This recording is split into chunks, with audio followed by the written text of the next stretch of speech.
True peacemakers desire as much peace for outsiders as they do for their own tribe.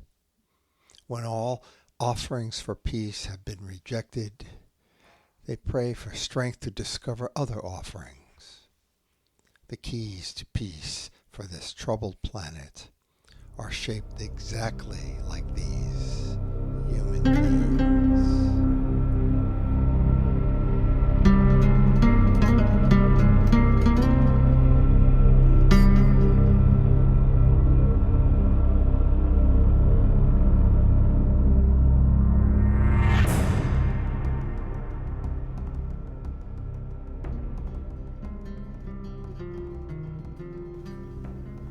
Before we come to the page, before the first word is ever written down or read or listened to, there is a longing to connect. My name is Charlie Mehrhoff, your host here at Before the Page, a podcast featuring poetry, parable, fiction, and words to echo our longing. Welcome to Before the Page. Today, November 11th, 2025, we will feature words composed by Aldous Huxley, published 9 decades ago in 1936, just before the flames of the Second World War consumed much of the human race. However, we are going to open with the closing piece from our first episode, an episode themed with words to inspire nonviolence. The sound quality was not all that great, and the reader is feeling the need to give this particular piece breath yet again. Bear with us, please.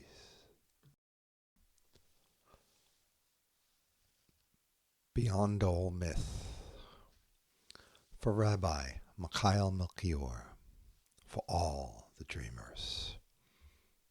We open with 2 quotes, one by Jiddu Krishnamurti, who was a good friend of Aldous Huxley. To have peace, one must employ peaceful means, for if the means are violent, how can the end be peaceful? And these words from the first book of Chronicles. David looked up and saw the angel of the Lord standing between heaven and earth, with a drawn sword in his hand extended over Jerusalem. Then David and the elders, clothed in sackcloth, fell face downward. There is an enduring legend of a sword driven deep into dense stone by a most potent magic. Only one with the purest blood of royals could ever lift the sword from the stone. Only this one would prove capable of uniting the warring factions. Only he would be able to bring an end to the chaos and become High King of Britain. Many fit and noble men, each wanting to be king, made their way up to the spellbound weapon. Each, in turn, pulled with all the strength he possessed. Not one was able to budge the buried blade.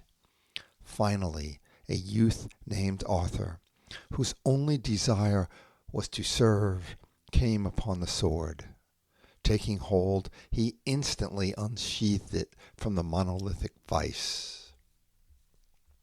As king, Arthur was renowned for his faith in people. Believing in the innate human desire for harmony, Arthur toiled alongside steadfast souls who shared his belief. Peace ascended throughout the land. However, whether or not Arthur truly walked this earth remains a topic of debate. Did such a great soul ever take human form? Questions of origin abound. Was Arthur a Celt? Was he from Wales? Was his kingdom a remnant of the Roman Empire? Perhaps Arthur hailed from the Scythians, those nomadic steppe warriors with roots in primeval Persia. history and archaeology provide no clear answers. Furthermore, could there have been a sword that was magically embedded within stone? And if it did or does exist, was it pulled free? What if it remains plunged within a formidable outcropping somewhere, awaiting a pair of hands worthy enough to extract it? Supernal elements have long flourished beyond the expanse of Albion. Perhaps the legend was sparked by distant phenomena.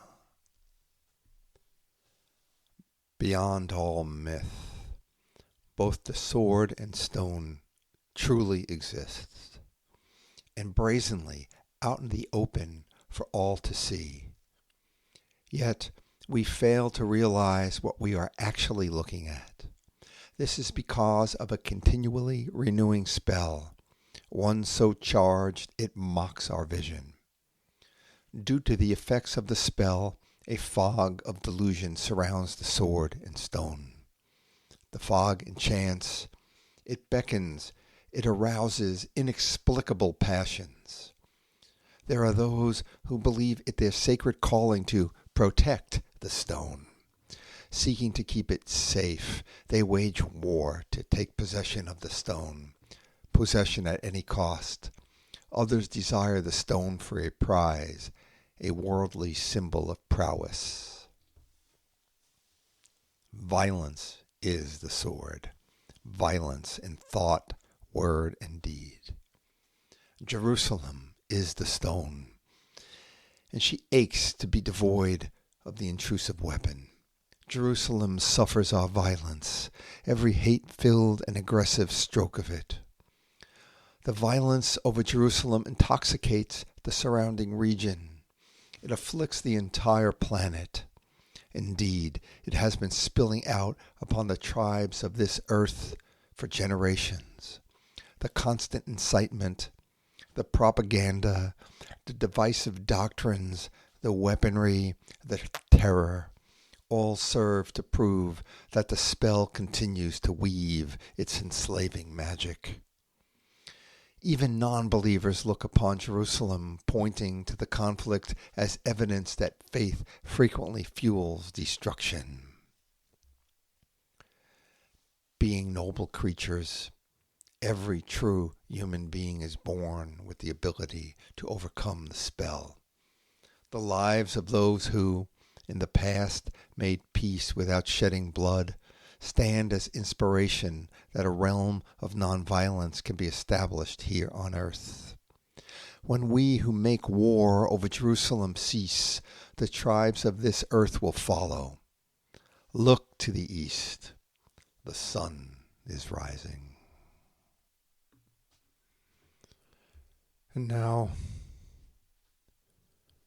these words of Aldous Huxley, author of Eyeless in Gaza, Brave New World, The Doors of Perception, etc.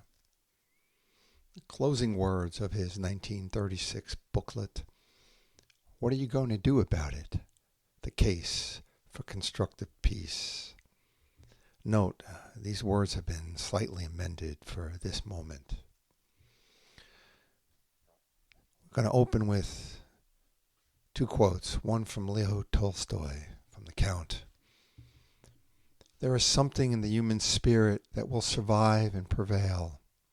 There is a tiny and brilliant light burning in the heart of man that will not go out no matter how dark the world becomes.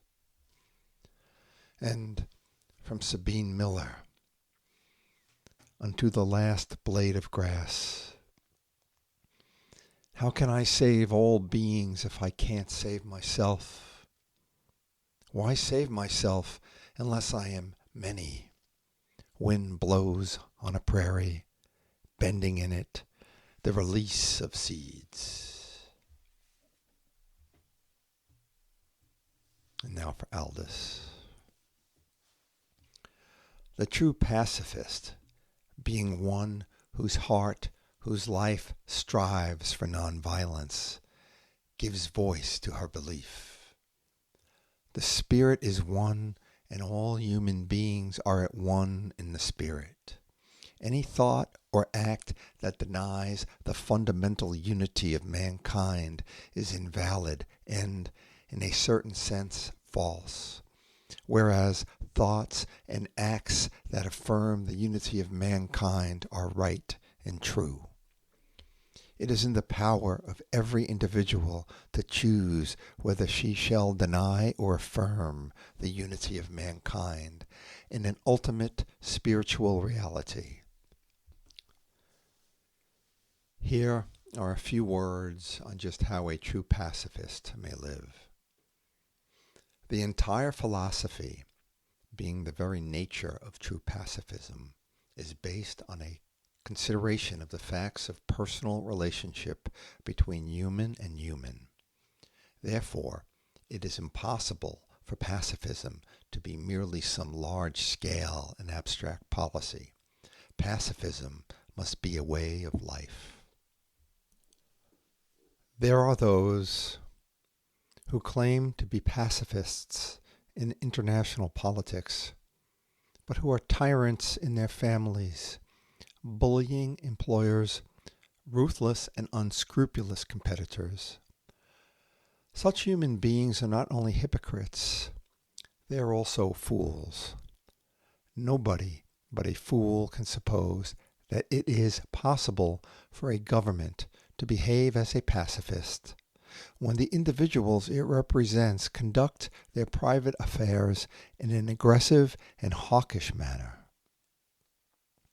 Pacifism, espousing a life of nonviolence, must first be a personal ethic, a way of life for individuals. Only on that condition will it come to be embodied permanently and securely throughout the various forms of social and international organization. There is another clear and most convincing proof for why any way of life, especially one of nonviolence, should be taken up or not. This: by their fruits shall they be known. And the moral fruits of the walk of a nonviolent human being, of a true pacifist, resonate more powerfully throughout the fields of humanity than any doctrine whatsoever. The people of this earth, seeing and knowing the workers of true peace who walk among them, will be inspired to the very same walk as the peacemakers themselves. The reader here interjects with some words, past tense, regarding the Mahatma, great soul Gandhi, who often said that if he could walk the walk of soul force, of satyagraha, of wielding complete and absolute nonviolence to bring about lasting political and social change, of wielding complete and absolute nonviolence in our thoughts, with our words, through our deeds, not even so much as to allow whispers of vengeance within our own minds. If Gandhi could walk it, nonviolence, with every breath, he was convinced, he knew in his heart of hearts, that anyone could walk it. Indeed, many did. Indeed, it is how human beings are meant to live. Soul force, the life of a satyagrahi, of a constructive pacifist, of one who is filled with unconditional love for all humanity, for all creation, is a life that is open to one and all. True peacemakers desire as much peace for outsiders as they do for their own tribe. When all offerings for peace have been rejected, they pray for strength to discover other offerings. The keys to peace for this troubled planet are shaped exactly like these human beings. We have to want it. The healing of our glorious species, the unity of mankind. This deep desire for Mother Earth to be wheeling throughout the heavens, where star travelers, where celestial bodies will praise all of what her children have overcome, praising her peace, praising our peace. Aldous continues. Soldiers worldwide are admired for their courage, their endurance, their self-sacrifice. Their military virtues are the most potent propaganda for militarism. The constructive pacifists, the true workers of nonviolence, must exhibit all of the finest military virtues, along with others that the soldier cannot possess. If she does, her life will be the best propaganda. It is easy to speak about a more excellent way of life. It is immensely difficult to live it. A handful of words sum up the moral performance of humanity. We see the better and approve, yet the worst is what we pursue. Going to repeat that. We see the better and approve, yet the worst is what we pursue. Hell is paved not only with good intentions, but also with the most exquisite sensibilities, the noblest expressions of fine feeling, the profoundest insights into ethical truths. We know and we feel, but knowledge and feeling are often unable, in all too many cases, to influence our will. For the source of the will lies below the level of consciousness, in a mental region where intellect and feeling are largely inoperative. Whatever else they may be, and many theological and psychological theories have been elaborated in order to explain their nature and their mode of action. Religious rites, prayer, and meditation are devices for effecting the sources of the will. It is a matter of empirical experience that regular meditation on, say, courage or peace often helps the meditator to be brave and serene. Let me repeat. It is a matter of empirical experience that regular meditation on, say, courage or peace often helps the meditator to be brave and serene. Prayer, for moral strength and tenacity of purpose, is in fact quite often answered. Those who, to express in symbolic action their attachment to a cause, take part in impressive ceremonies and rites, frequently come away strengthened in their power to resist temptations and make sacrifices for the cause. There is strong evidence that the practice of some kind of spiritual exercise in common is extremely helpful to those who undertake it. Groups whose members are believing Christians, for example, will naturally adopt Christian forms of devotion. For those who are not practicing Christians, such as the reader, we would tentatively recommend some form of group meditation on such subjects as peace, the unity of mankind, the spiritual reality underlying all phenomena, and the virtues that a commitment to nonviolence, to pacifism, will exhibit in their daily lives. True and absolute pacifists argue doctrine with no one. By their works they are known. Furthermore, meditation is a psychological technique whose efficacy does not depend on previous theological belief. It can be successfully practiced by anyone who is prepared to put in the necessary effort. Meditation is an exercise of the soul, just as running or jumping are exercises of the body. Pacifists, true pacifists, are athletes in training for an event far and beyond Olympic importance. they would do well to use all the exercises that their predecessors in their endless struggle for the embodiment of goodness upon the earth have tested out and found to be useful.